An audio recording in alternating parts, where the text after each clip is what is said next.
Electric కుక్కర్లో chicken కూర. ఫోటోలో చూపిస్తున్న ఇంగ్రీడియంట్స్ మసాలా. చికెన్ కూరకి కావాల్సిన మసాలాలన్నీ వేసుకోవాలి. కొబ్బరి, వెల్లుల్లిపాయ, చెక్క, లవంగం, ధనియాలు, అల్లం, ఇంకా వేస్తే మీరు గసగసాలు కూడా వేసుకోవచ్చు. ఇవన్నీ తీసుకొని మిక్సీ మెత్తగా పేస్ట్ చేసుకొని పెట్టుకోవాలి. ఫస్ట్గా కుక్కర్ ఆన్ చేసి కుకింగ్ మోడ్లోకి మార్చుకోవాలి. తర్వాత ఆయిల్ పోసుకొని ఆనియన్స్ కూడా వేసేసుకోవాలి. ఏంటో ఆయిల్ హీట్ ఎక్కకుండానే ఆనియన్స్ వేసుకోవాలి. అంటే దీనిలో వెయిట్ ఉంటేనే అది ఆటోమేటిక్గా హీట్ వచ్చేది. సో ఆనియన్స్ వేసేసుకున్న తర్వాత ఆనియన్స్ కూడా కలుపుకొని ఒకసారి ఆయిల్లో మొత్తం మూత పెట్టేసుకోవాలి. 2 minutes తర్వాత చూస్తే ఆనియన్స్ అన్నీ ఫ్రై అయిపోతాయి. ఫ్రై అయిపోయాక మనం ఫస్ట్ తెచ్చుకున్న పేస్ట్ తెచ్చుకొని ఇందులో వేసేసుకొని మళ్ళీ మూత పెట్టేసుకోవడం, బాగా కలుపుకొని మూత పెట్టేసుకోవాలి. మసాలా వేసాక 2 minutesకి ఒకసారి కలుపుకుండా ఉండాలి. ఎందుకంటే ఇది అడ్జస్టబుల్ ఉండదు కాబట్టి ఒకే హీట్లో లెవెల్గా వెళ్ళిపోయింది కాబట్టి మనం అది కలుపుకుంటూ ఉంటే మసాలా ఈవెన్గా కుక్ అయ్యి మనకి మంచి టేస్ట్ వస్తుంది అనమాట. మెయిన్గా దీనిలో టిప్ ఇదే అనమాట, జాగ్రత్తగా ఉండాలి మసాలా వేసాక.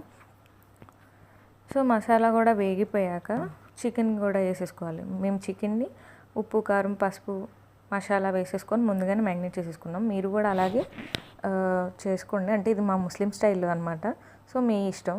చికెన్ వేసుకొని అది కూడా బాగా కలుపుకొని ఈ మసాలా అంతా కూడా చికెన్కి బాగా పట్టేలాగా చేసి మూత పెట్టేసుకోవాలి.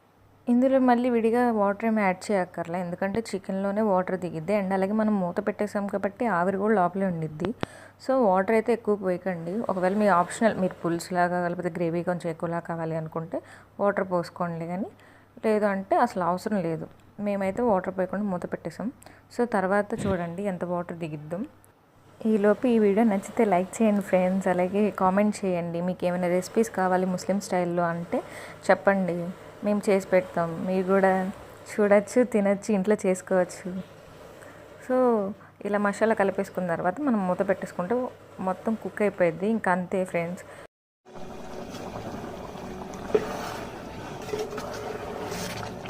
పొగలు కక్కుతుంది మాకు.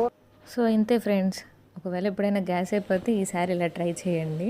మళ్ళీ మొన్నట్లాగా గ్యాస్ ప్రాబ్లం రాకూడదని దేవుడిని కోరుకుందాం. ఒకవేళ అలాంటి సిచ్యువేషన్స్ ఏమైనా వచ్చినప్పుడు, గ్యాస్ అయిపోయినప్పుడు మనకి ఇలా ఉపయోగపడుద్ది. ఇంకా కొత్తిమీర వేసుకొని తినేయడమే అనమాట. ఇంకింతే ఫ్రెండ్స్.